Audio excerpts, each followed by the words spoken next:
right, ladies and gents, we're going to figure out what's wrong with the Buffalo Bills on this episode of the Go Long podcast. This is all you need to hear right here. If you're wondering what happened to the Super Bowl favorites, I almost like contenders. They were favored into this season, and they really were up until recently, I want to say too, Jay. But looked like a different football team against New England, and then really looked like a different football team against Atlanta. So, all right, first things first. Jay Skurski, welcome back. This is like, I don't know, the sixth, seventh, eighth time you kind of joined us, so it's always fun. Awesome. Yeah. It's great to be with you, and yeah, thank you for having me again. I feel like the bat signal goes up, and I got to respond, right? So yeah, this is a good time, though. I mean, to your point, I would even argue it kind of goes back before that. I mean, I think the warning signs started in probably week 3 against Miami. They continued in week 4 against New Orleans. We kind of ignored them a little bit, I think, collectively, media wise, fan wise, because they were winning, and ultimately that is what matters. But heck, you go back to week 1 even, and the way they looked against the Ravens, and they pull out this ridiculous comeback, and everybody's feeling good. Then they beat the Jets, who we obviously know stink, and then there were warning signs in week 3 and week 4, and you overlook them a little bit, but then it certainly caught up to them, as you said, against the Patriots, and then against the Falcons as well.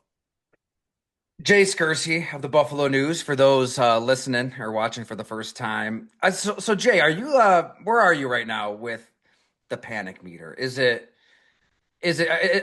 piquing your curiosity? Like, oh, these Buffalo Bills might not be what we thought they were, or are you, pen in hand, starting to author the obituary for the 2025 Buffalo Bills? Where if the first is a 0 and the obituary is a 10, where are you on the panic meter? I mean, I'm gonna middle it, right? I'm like firmly in the middle. I'm like a 5, right? Because the thing that alarms me is that they don't seem to have answers offensively right now.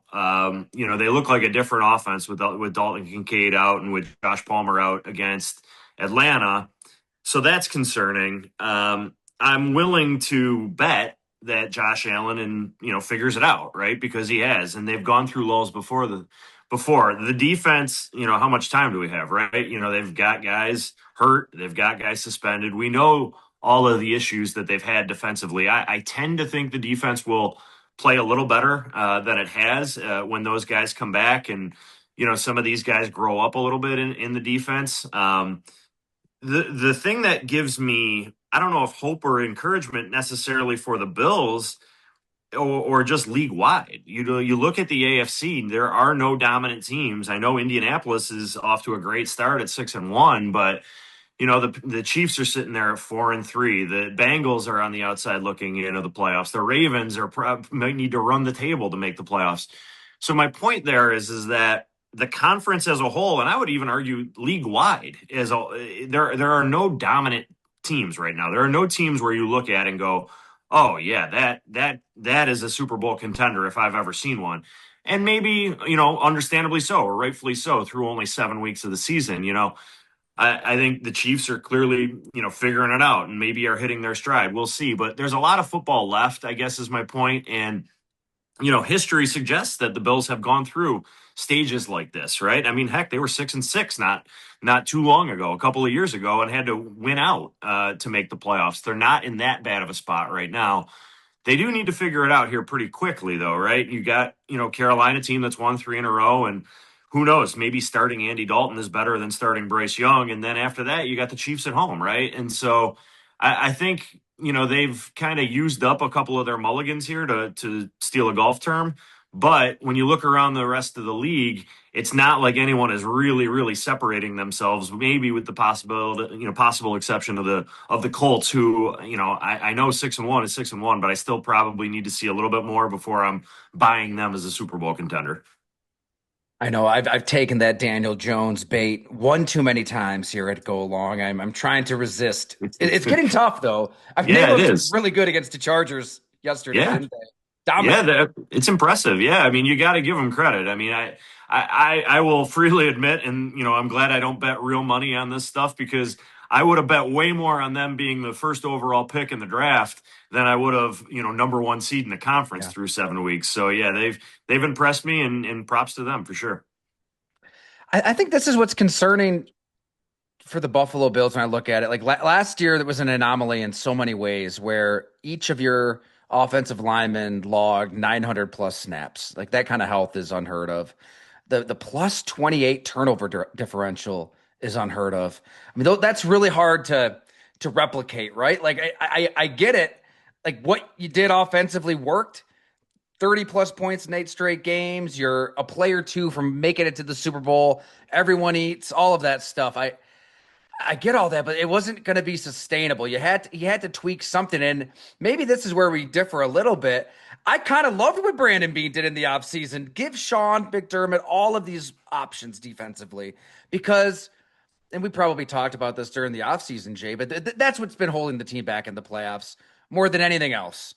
And these statistics should be at the tip of my tongue by now. But in the 4 playoff losses to KC and Cincinnati, they've allowed points on 31 of 40 non-kneel down drives, a TD rate of 55%.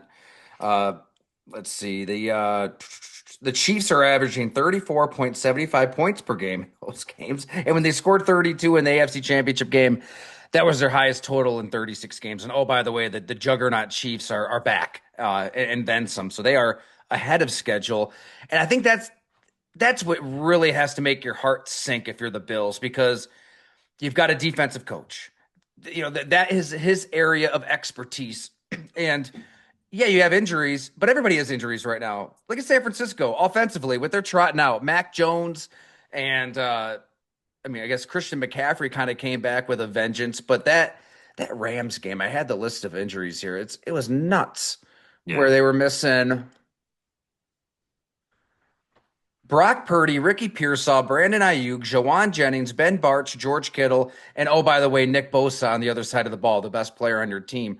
They're all out. And Shanahan, who's an offensive guy, figures out a way to get 342 yards out of Mac Jones, who also got knocked around in that game, to beat a Super Bowl contender in the Rams. So anytime the Bills have injuries on the defensive side of the ball with a defensive coach, you don't. When's the last time they had a performance like that?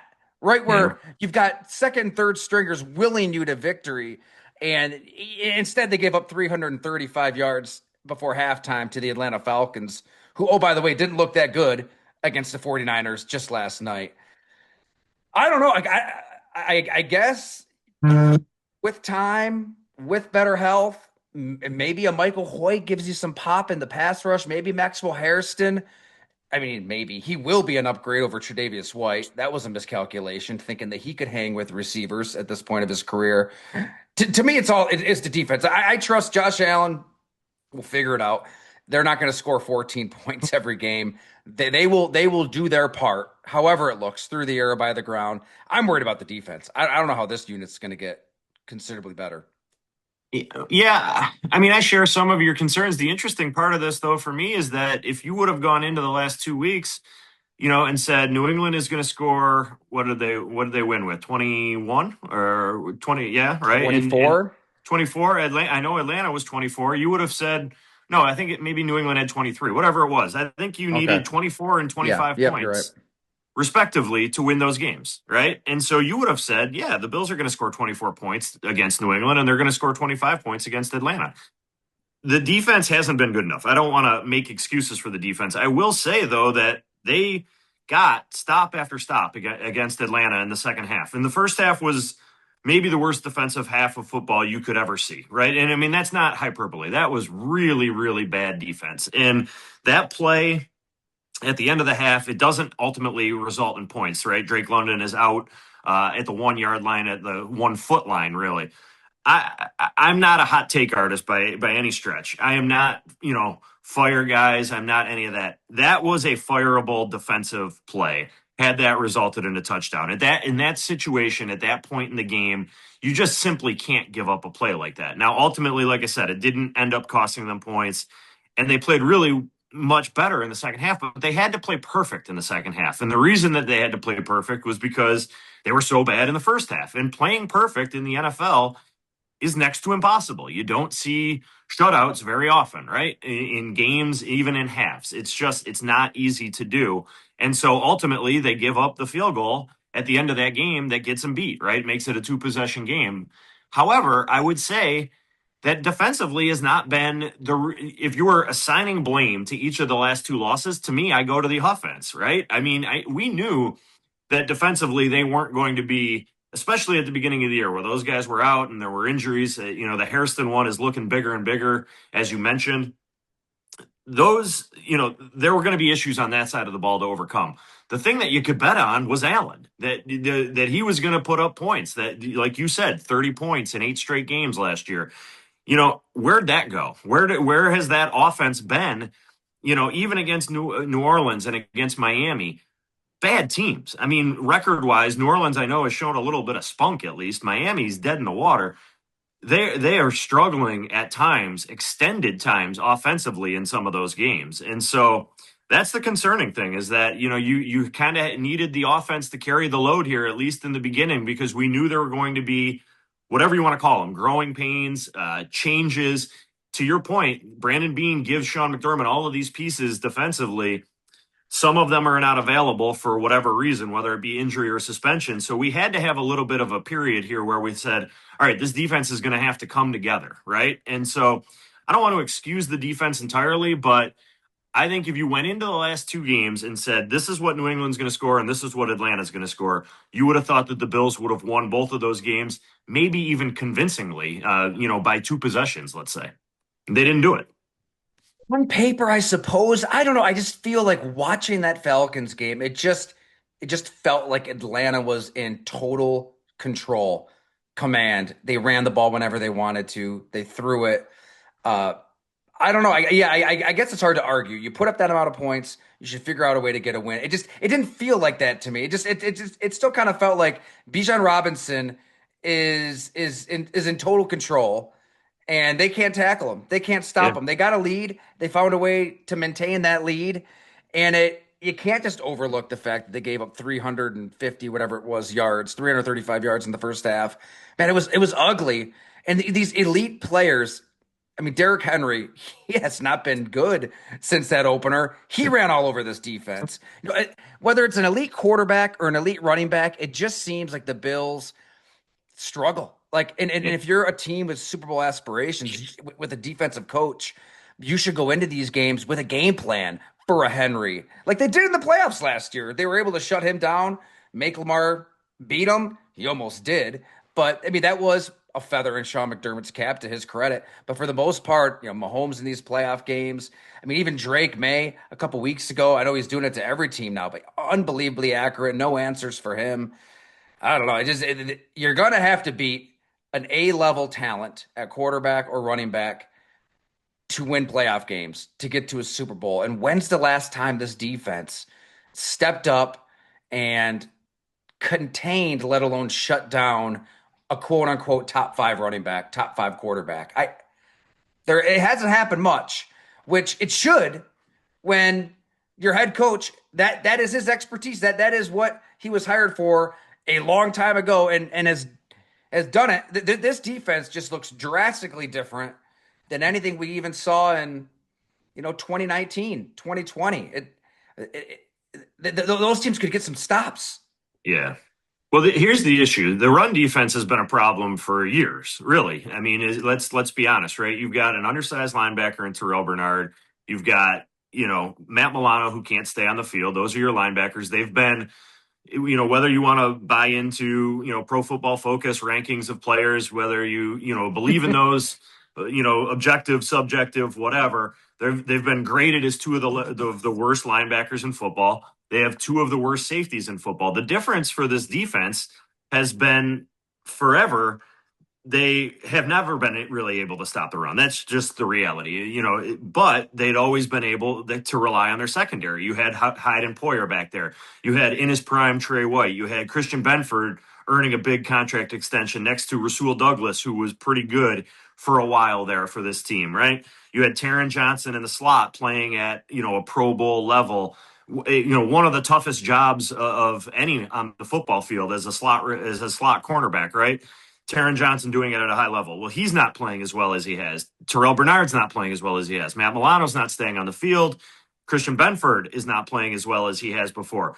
Trey White is not the Trey White that he was when he got, big money the first time here with the Bills. And their safeties. There's no replacing Hyde and Poyer. We knew that. That's the best safety tandem in franchise history.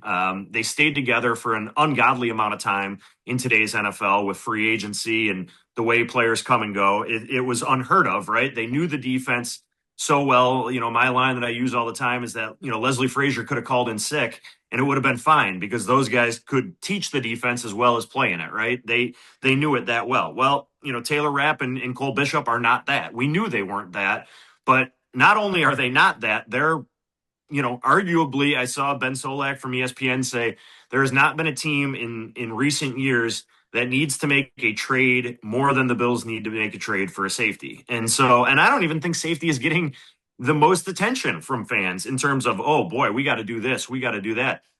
They want a wide receiver, they want a cornerback. There's linebacker talk out there. Safety might be the biggest need of all of those on this list. And so the issue for the Bills defense is that we knew the run defense, they can't figure it out. They haven't been able to figure it out. Brandon Beane and Sean McDermott's tenure here. At this point, we should stop believing that they're going to be able to stop the run because they've just shown that they can't. They had been able in the past to make plays in the secondary, though that has disappeared. I mean, Tyler, you have not been in the press box for a lot of Bills games. I know maybe a couple, but I sit next to Sale from Rochester, our buddy there, and you know how he is, and we just marvel at the amount of guys that are wide open against this team all the time. And this Atlanta game, Drake London, that's where they're going with the ball. Their other receivers are hurt. They're throwing it to Drake London, double the guy and figure it out, right? Take him away. That's Right. what Bill Belichick used to do, right? And they didn't do that. And it's hard to understand why they didn't do that. It's hard to understand why it takes that long for adjustments to be made. To your point, get a 3-and-out to start the game, and they do it. They get a turnover even, and Greg Rousseau lines up offside. And so it's maddening, some of the issues. The 3rd-and-long conversions against this team are nothing new. Those go back to last year. And so they're having a lot of the same problems, which I think is not a good sign, right? It's not a good sign for the coaching staff that they're not able to correct these issues. And you can't really point to the personnel because, to your point, it's changed over so much. They got a lot of new pieces too. And, it'd be one thing to say, okay, well, that was September, but we're into week 8 now here. And they got, like I said, they've used up those mulligans and they got to figure it out here coming out of the bye. This is a really important, I think, well-timed in some ways bye week for this coaching staff as much for the players in terms of getting healthy and whatever. But this coaching staff has a lot to write here during this break. It's probably going to take a philosophical shift to a degree. You watch a Bills defense and you're dissecting that all 22 more than me, but it just seems for years, a lot of zones, very passive, very keep everything in front of us. And that's kind of how you give up 23 points, you should win the game. But it's very not to lose instead of actively trying to be aggressive, trying to attack, trying to take the game by the throat. Like that just isn't a Sean McDermott defense. And I'm not saying what's right and what's wrong, but yeah, it's very like go ahead and try to beat us 5 yards at a time, which maybe isn't the worst way to do business, but God, you go out there and you play. I mean, Michael Penix was doing this. It was dart after dart after dart to Drake London. It's Bijan Robinson picking you apart in the run game. I don't know. Like I thought that this offseason that Brandon Beane, and we can kind of debate the yin and the yang, the chicken or the egg, GM, head coach, and that's kind of what everybody's doing right now. Like who is to blame? And yes, the Bills are 4-2. The sky isn't completely falling here. I really thought that, to his credit as a GM, it's here are a ton more D linemen. Here are DBs. I mean, Deion Walker, I guess that's been a ray of hope. He was wrecking the game to his credit. But I just thought, okay, like from a GM perspective, now here's some more personnel. Go win the game. Go attack. Do something different. And you just should do something different when yet again Patrick Mahomes barely breaks a sweat in the playoffs. Like I'm not saying he has to go out there and be Brian Flores and blitz 55% of the time and do crazy shit left and right, but it just seems very blah schematically. And now that some of these guys are coming back, I think if you're Sean McDermott, if you're Bobby Babbage, that defensive staff, and you're coming off of a bye week, you better show something different, something new. I expected more from Babich in terms of creativity. You think back to when Leslie Frazier left the organization and McDermott took over the play calling. I thought we did see a bit more of an aggressive defense, and I thought that would continue with Babich. And it's to the point where I wrote, I think it was after the Atlanta game that would Sean McDermott consider making that move, going back to calling the defense? I understand that it's tough to go back from if you're Babich and you lose play calling. That's not great, right? That's not a great sign for what your career aspirations are and everything like that. But that's how bad it got on defense against Atlanta at times. Is that they got to shake something up seriously. And McDermott has been down that road before. He's done it before. He did it when Frazier was still here. He took over play calling temporarily before handing it back. And another defensive effort like that we saw against Atlanta, particularly in the first half, I think it's a move that he has to make. You can't let this season get away from you. To your point, Tyler, it's his defense, right? I know Bobby Babich is calling it. I know he's the defensive coordinator. Sean McDermott is here because of what he accomplished in his career previously as a defensive coordinator. He is a defensive minded head coach. He has to own this. He has to own those playoff failures against the Chiefs and the Bengals. He also has to own the struggles that unit is having right now. And if you got to own it, then you might as well call it too, right? Because ultimately people are going to say, hey, that's your defense, right? And it is, rightfully so. And so I think that he was pretty quick to shut it down when I asked him that. It was on a Zoom call on Tuesday after the loss to Atlanta on Monday. Said it's not something that he's considered. Well, I do wonder with 2 weeks in between games here and some time to sit on it and reflect and review the tape of the first 7 games, if he is considering it to this point, or if we see if Andy Dalton gives him trouble in Yeah. week 8. To me, it's a move that he's got to think about. Boy, wouldn't that be full circle? The quarterback who ended the drought Yeah.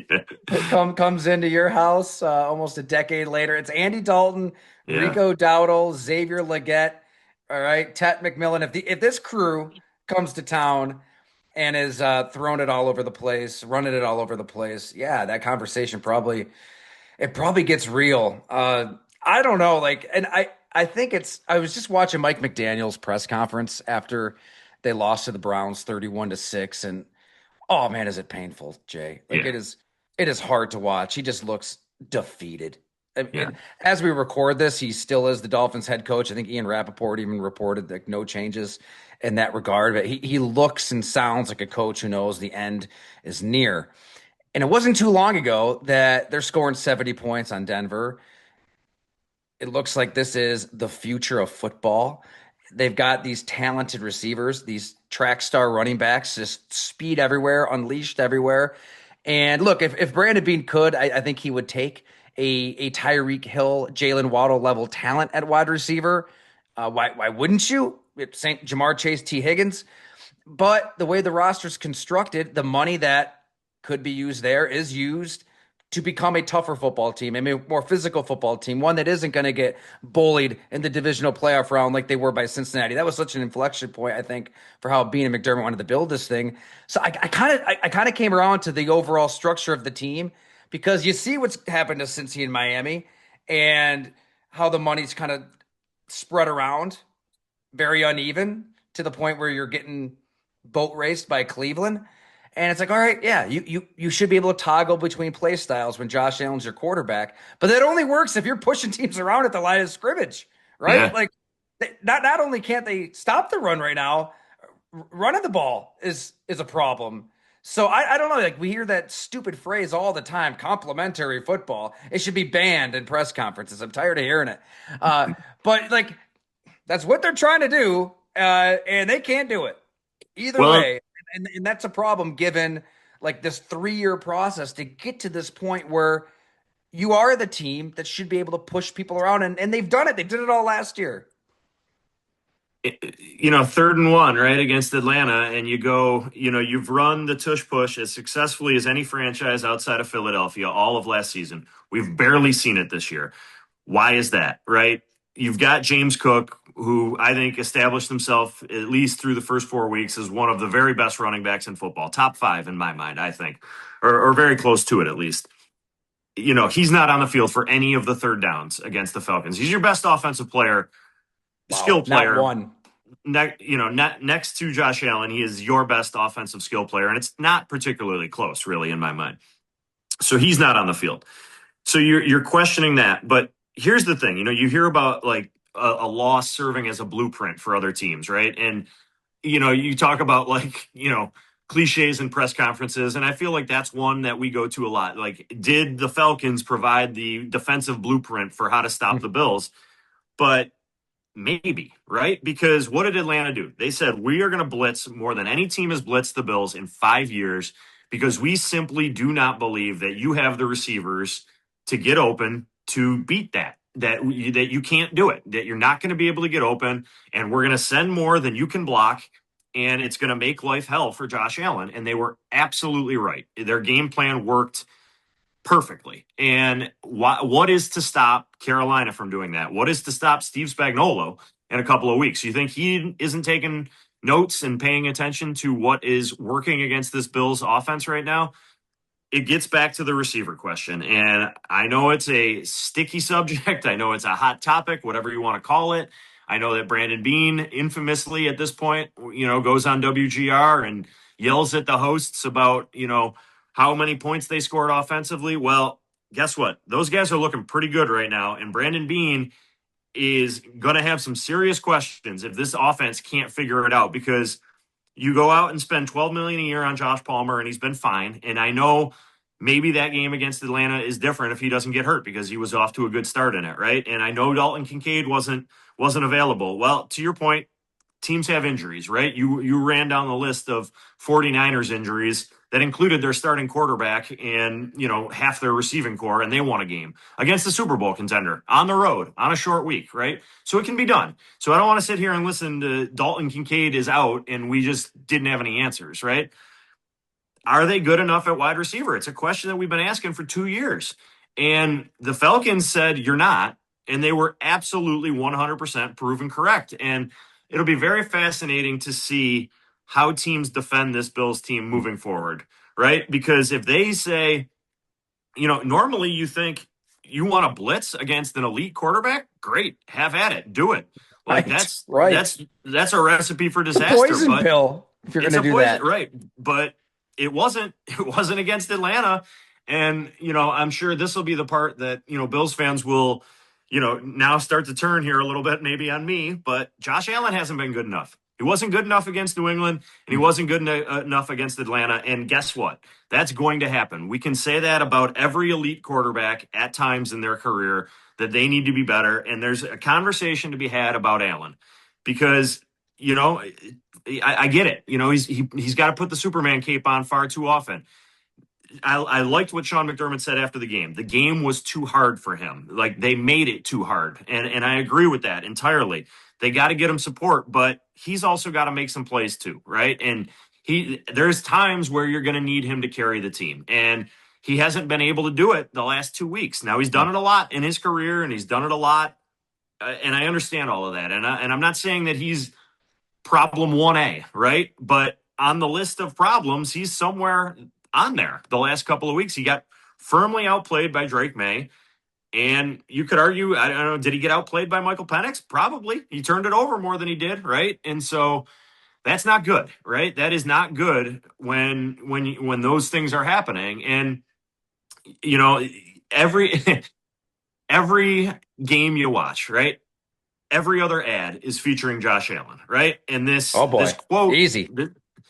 hey, I mean, and this quote that comes out, the timing of this quote about the ESPN quote with Marty Smith, and my wife has told me, or maybe I've learned that I'm more than a football player. That's not great timing right now. That is not great timing when you've got people saying maybe he needs to spend less time making commercials and more time working, at his day job. And so I know there's a lot to chew on there. I know, that's a big topic, but and no, I don't think because he shot a Gatorade commercial they lost to the Falcons. I'm not saying that, but I think that Allen, you needed him to be at an MVP level. No one would say that he's played at an MVP level probably all season, certainly the last 2 weeks. I mean, where is he on the list of MVP odds right now? He can't be the favorite. I will say that the favorite is probably Baker Mayfield, who probably is on our TV all of the other commercials that Josh Allen isn't on. So I will disagree. I'm going to push back. Usually I kiss ass whenever I have people on this podcast. Let's push back. Let's listen. That's what we're here to No, debate I mean these I things, get it. right? It's out there. What you said is out there. You see it. A lot of fans agree with you. I don't know, man. Like Mayfield's on all these commercials. Patrick Mahomes is on all these commercials. They're shot in the Win, offseason. They take a day. win three Super Bowls and shoot as many commercials as you want. Well, Baker Mayfield. What about him? I mean, I guess I gotta go. We gotta do commercial analysis We got now. to study Analytics. the commercial. Aiden Yeah, Hutchinson, yeah. he's playing pretty well. He's on a lot of commercials lately. I know. Yeah, Listen, I'm not that's saying the awesome to see. I, And to me, it's the quote. To me, it's the quote, right? well, you know who would agree with you? Jim Monis on our pod years past. This is like a long time ago. I haven't talked to him in forever. He'd always we'd get into the Tom Brady Giselle stuff. Yeah, He's like, once you're married and you start settling down, that's a problem. And it was kind of like tongue in cheek and everything. yeah, yeah. Um, I don't know, man. I think marriage is a good thing. Everybody, all players have their own experiences and all of their personal lives. He seems pretty centered, pretty happy. I cannot make that leap. I'm admittedly a Josh Allen apologist, president of the fan club. I think that this dude is going to be in the Hall of Fame. I think he's one of the 15 best quarterbacks to ever play already. He does things nobody before him has. You are right, though. Something is off. He's missing some throws. I Now, mean, these just look at receivers him aren't on getting. look at him on the sidelines. I mean, he's dejected. I mean, he looks like a guy that does not have answers. He's getting frustrated. He's starting to Mhm. force things. He's not. And again, none of these are things that every single quarterback who's ever played the game hasn't gone through, right? Patrick Mahomes has gone through it. The Chiefs started 0-2. Lamar Jackson goes through it. He's dealing with an injury right now. Joe Burrow goes through it. The game's best quarterbacks go through it. But my point right now is that Allen is going through it. It is, Yeah, and we've seen it before. And to think that, you know, let's just go back to the Atlanta game. Very, very narrow topic.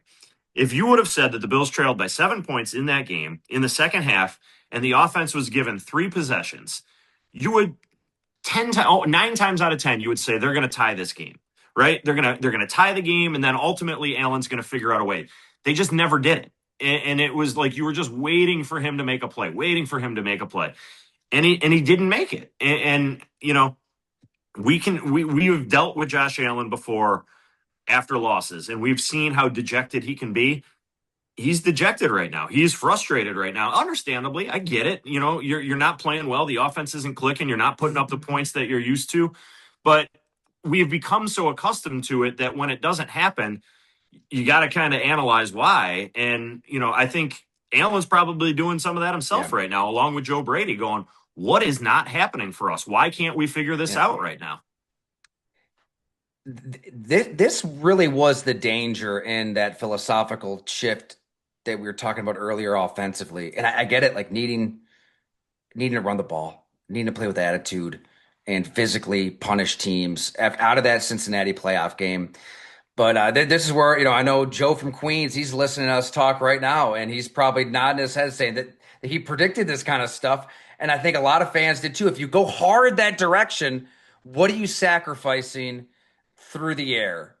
Mm-hmm. Through spreading defenses out, 3, 4, 5 wide, and just letting Allen go to town. My mind goes back to 2021. You've got the wind game where Mac Jones throws the ball 3 times. It's humiliating. I mean, it's like a JV offense, just telling you exactly where the ball is going to go, jamming it down your throat. and you lose. And then Sean McDermott in his press conference right after that game is pointing the finger at the offense. He's very unhappy. Maybe he had a point. He wanted them to run the ball. He didn't like how they were throwing the ball. Then you get into Tampa Bay, the first half, I forget what the score was. They're getting their ass kicked by the Bucks. And what I was told, it's all in the series I wrote a couple years ago. Brian Dable, in so many words, said, F it. Like, we're going to play our ball. Just unleashes Josh Allen in all of his fury.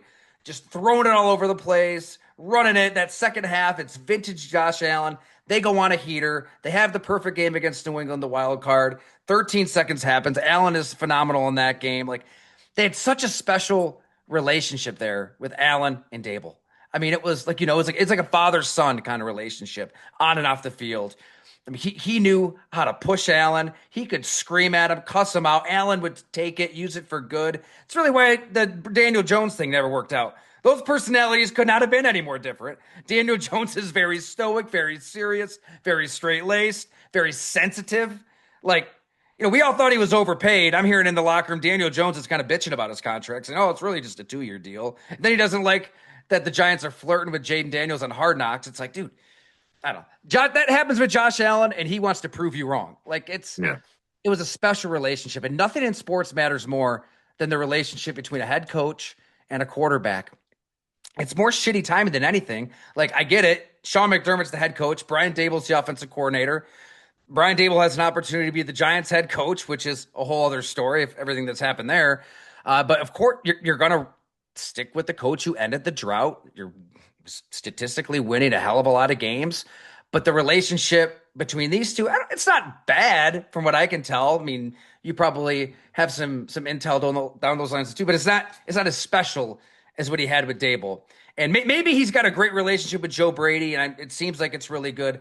But I don't know. I'm just big picture, like that little run that they had at the end of 2021, Allen and Dable just taking a blowtorch to defenses is about as special as this quarterback, this offense, this team have really looked Yeah. since the Super Bowl years in the early 90s. And it ended. Yeah. And they've kind of been on this journey, this odyssey, trying to figure out what they want to be on offense. So in a roundabout way, it kind of gets to your point where Allen is out of it on the sideline and frustrated. It's like you kind of go hard the other direction. You're sacrificing something there, and Yeah. it's hard to recapture it. Well, this everybody eats idea is great in theory, as you said earlier, and it works until it doesn't, right? Because it's such an easy finger to point when you have a game like the other night and you're just starving for a playmaker, right? And they have one in James Cook, and his usage has come into question, right? Why isn't he on the field on third down? Why isn't he getting more than 7 touches in the first half? And it's not me questioning it. That's Sean McDermott, that head coach, openly questioning it. And you talked before about Dayball and McDermott kind of pointing the finger. Well, if you're paying pretty close attention the last couple of weeks, McDermott has not loved what he's seen offensively, and that's an understatement. Exactly. You don't hear words like too cute being thrown around in press conferences very often, and too cute refers to offense. It refers to end arounds that are dropped by Dawson Knox or that are dropped by Elijah Moore that don't work on third one, and so saying we're going to go back and look at why James Cook isn't on the field on third down, saying that we felt like the offense, or saying that we felt things were too cute at times. Those are damning statements by a head coach, and it refers to the offensive coordinator, right? And so, yeah, that kind of goes back to what I was talking about earlier about this week or these 2 weeks being pretty big for this coaching staff. There's a lot of getting on the same page, and I think that's true for McDermott and for Brady. And again, that's probably not unlike anything that goes on in any NFL city during the course of a year. Getting back to the everybody eats thing, though, like I said, it is a great philosophy in theory when it works, but it's such an easy finger to point when it doesn't. And so 2 weeks ago, when Steph Diggs, no one can guard him on the Bills, it's like, man, what would it be like to have a guy like that? Oh, well, they did. You know what I mean? And so and Drake London putting up 9 for 150 in the first half or 147. Man, what would it be like to have a first round wide receiver who can go out and say, yeah, that we're going to throw it to Drake London because he's the only guy that we got, and he's still going to get his, right? Bills don't have that guy. They don't have anything close to that guy. Khalil Shakir is a nice, reliable slot receiver. He's not a Pro Bowler. He's not a 1,000-yard receiver. He's not on that level. Keon Coleman isn't anywhere Should in be, terms, right? That should be but who that player is.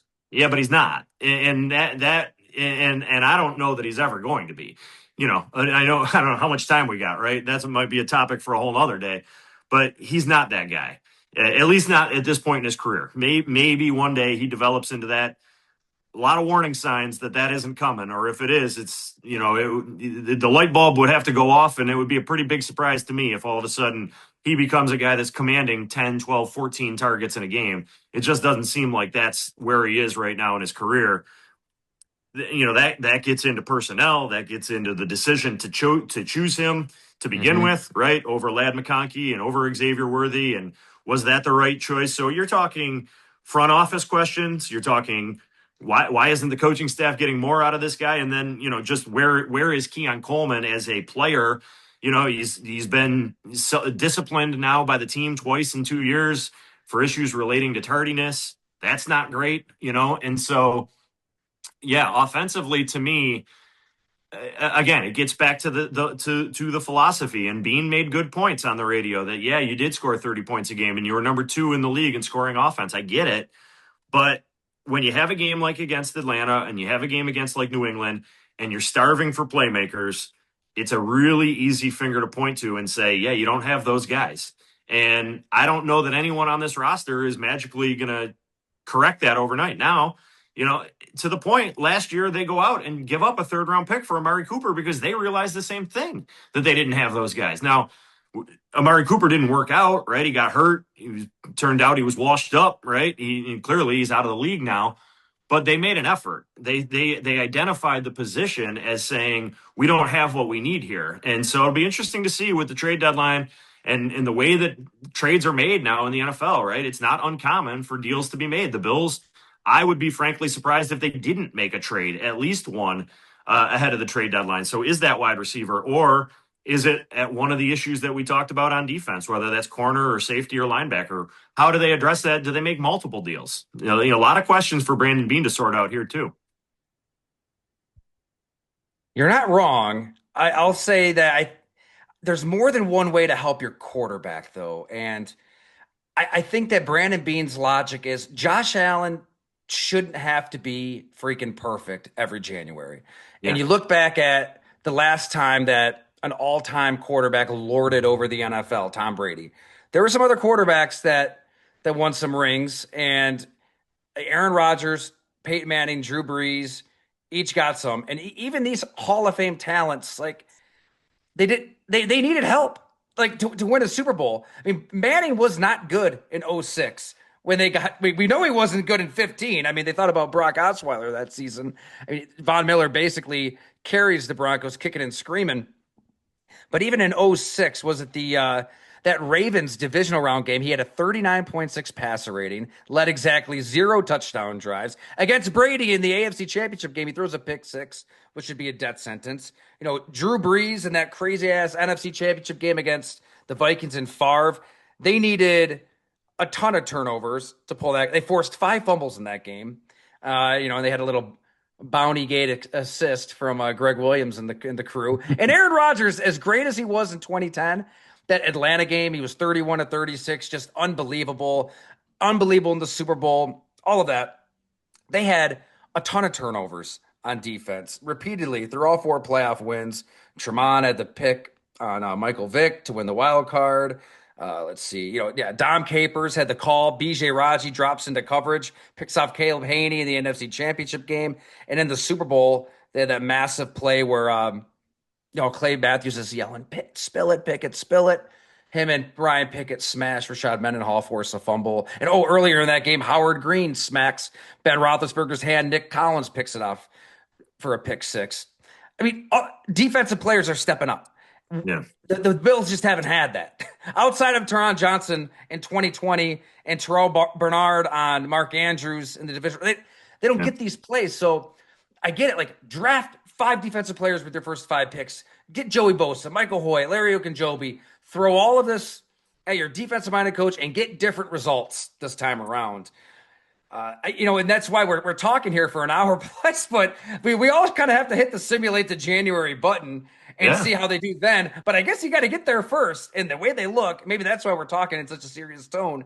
The way they look right now, who knows if they get to that Chiefs playoff game, especially with Drake May in the MVP conversation. So maybe No that's the. doubt. I mean, they were in you're sitting at 4-0 thinking, all right, it's, get the number one seed, make the road to the Super Bowl, go through Orchard Park.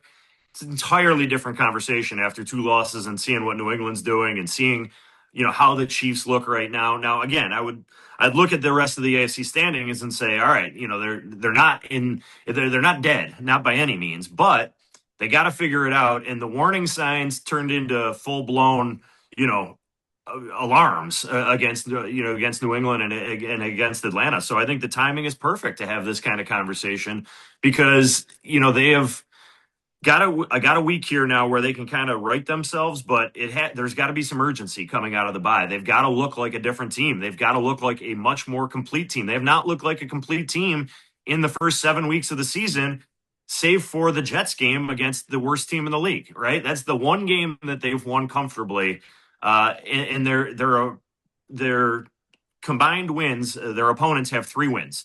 The teams that they've beat, right? Baltimore's got 1 win, Miami's got a win, and New Orleans has got a win. So they've beaten nobody, and they've lost, a division game at home to New England, and now lost to an Atlanta team who's, a 500 team, going to be probably decent at home, pretty pathetic on the road. And so, yeah, this Bills team, their victories are not all that impressive, and their losses have been ultimately concerning.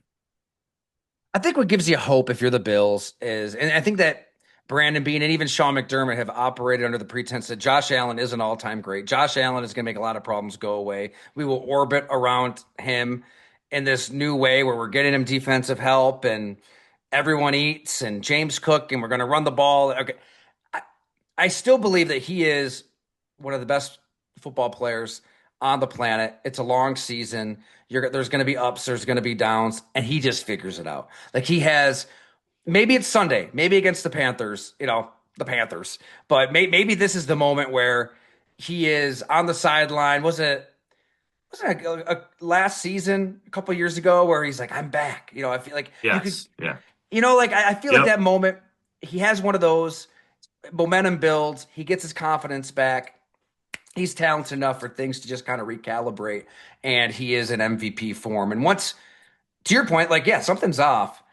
If things kind of recalibrate, if he's feeling it, and offensively they're back to scoring 30 points a game, it's going to make a lot of these other problems go away, right? Like, we're not going to be debating Tre'Davious White and Maxwell Harrison and the difference between those two, or can you get something out of Joey Bosa? Like, at least in the short term, I think that's the next step here, and I wouldn't be surprised if it's Sunday. I think Allen, he's too good, he's too talented to have a season long, like, lethargic lull by his Yeah. standards. Like, we kind of grew up on the quarterbacks of our generation. I mean, Favre had stretches like this. Even when they won the Super Bowl in '96, they had a period where all their receivers were hurt.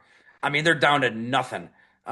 Freeman like broke his arm. Robert Brooks had torn his ACL. Chamura was there. They were down like Terry Mickens, and they lost. They didn't score a touchdown against Dallas on Monday night. They had a terrible game at Arrowhead against the Chiefs. It was bad. Don Beebe was their leading receiver for a Yeah. good stretch that year, but they got healthy. Favre was Favre. He won second of 3 straight MVPs. They get to the Super Bowl, they win it. You'd rather just have one of these elite quarterbacks and figure it out versus trying to piece a different formula together. Well, I think the thing that stands out about Allen, one of the many that has been so impressive, is that his lulls have not, sunk to the levels of even the other elite guys in the league, right? He's stayed healthy. He's always available. That's something that Lamar and especially Burrow can't say, right? And, you brought up Miami earlier, and not to say that Tua is anything great, but just how quickly that's fallen apart entirely down there, right? And from scoring 70 points and looking like this is the the new wave of offense in the NFL to, it's a death march for McDaniel. It's just, you're just waiting on the pink slip, right? And so that's the thing about Allen is that like they have just been sustained good. Have they gotten ultimately where they want to go? No, of course not. Everybody knows the last step for them is the Super Bowl, but they have been so good for so long, and that's a testament to him. And right, and so when he has a game or two, especially now two, where they kind of back, just how many times have they lost 2 games in a row? I mean, it doesn't happen really that much, and so that coupled with this lengthy, wait to playing again because of the bye week has made for a lot of time to, kind of analyze these issues. But you're right. If we step back, this team has gone through stretches like this before. They've found their way out of it. At 4-2, they're not dead, not by any stretch in the AFC race. I'm with you. If I were wagering on one side, they're going to figure it out, or this is the type of year they're going to have. I'd wager on they're going to figure it out.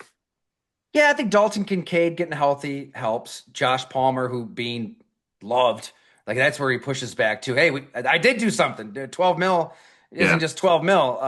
And you saw it on the first play of that Falcons game. Maybe they get more out of him over the long haul. Kincaid is your go-to guy. He's a dynamic threat. There's enough time for things to turn around. What's funny for all the talk and all the stories we're writing, I don't know how much has really changed. By when I think we're going to get to December, and it's still going to be Patrick Mahomes and the Chiefs, Joe Burrow and the Bengals. like, yeah, right? I mean, Flacco can yeah. win him a few more games and keep him in, Keep them in in the that in the race. hunt Yeah, graphic in the yep. meantime. And the Colts are kind of a new to the party, and the Patriots are new to the party. But I think it's still that same conversation of, you know, you're bringing Allen to the dance. They're bringing Mahomes, Burrow. We'll see what happens with the Ravens, but who knows? Maybe they do run the table. And it's the same conversation. Can the defense get a stop? Can the defense get a turnover? Can they do what those Saints, Packers, Colts defenses did for their quarterbacks in those Januaries? Yeah, yeah, And I don't yeah. know. Yeah, I mean, yeah, that the Flacco thing is really interesting, right? Because they lose that game to Pittsburgh, and maybe you're writing them off, but now, because of the parity, let's say in the AFC, they're what, a game out of it, right? A game out of a spot, and so if he can keep their head above water, keep treading water until Burrow gets back, who knows? And so, yeah, it's funny that this Chiefs game especially is just so perfectly timed on the schedule because it's like maybe the Bills look like a different team coming out of the bye. We know Kansas City's got all of their pieces back, and then what's old is new again. It's the Bills and Chiefs, and it's going to be a playoff preview. Orchard Park, everybody's going to be fired up for that game as it should be, right? And who can't look forward to that? You don't like football if you can't look forward to another Allen and Mahomes game, Yeah. but yeah, what's old is new again, right? Those two teams kind of doing battle again. I think there's certainly the possibility that, to your point, December and January look pretty familiar. I think the Bengals quickly get to, or I should say, they've got a really good chance to get to 6-4. They've got the Jets, the Bears, the Steelers again, and then they play the Patriots, Yeah, and they still have two more Ravens games, and then maybe you're looking at. I mean, can you imagine if Joe Burrow's back for that December 7th game against the Bills yeah. in the That turf toe? timeline. It's That's like probably their right goal. around there. Yeah, Yeah, right around yeah. there. So where does this end here then, Jay? I mean, what do you expect to see Sunday? We don't have to go long term yet. We'll have you back on, but what do you Yeah. expect to see Sunday? Andy Dalton and the crew. Listen, McDermott's undefeated after a bye week, and so I would expect that to continue. I don't know the Dalton thing versus Bryce Young, whether that's better or worse for the Bills. I honestly, I think I'd lean toward a little bit worse. Veteran quarterback who's kind of seen it all, done it all, versus McDermott has had really good success against rookie quarterbacks. Bryce Young is not that, but certainly an inexperienced, I would say, quarterback still at this point in his career. That being said, though, I think the Bills know the urgency that they need to come back, come out of the bye with. Even when they haven't been a good team, they've won coming out of the bye. They've used the break the right way. McDermott, learned from Andy Reid in that regard as coaches who are excellent using that extra time to prepare.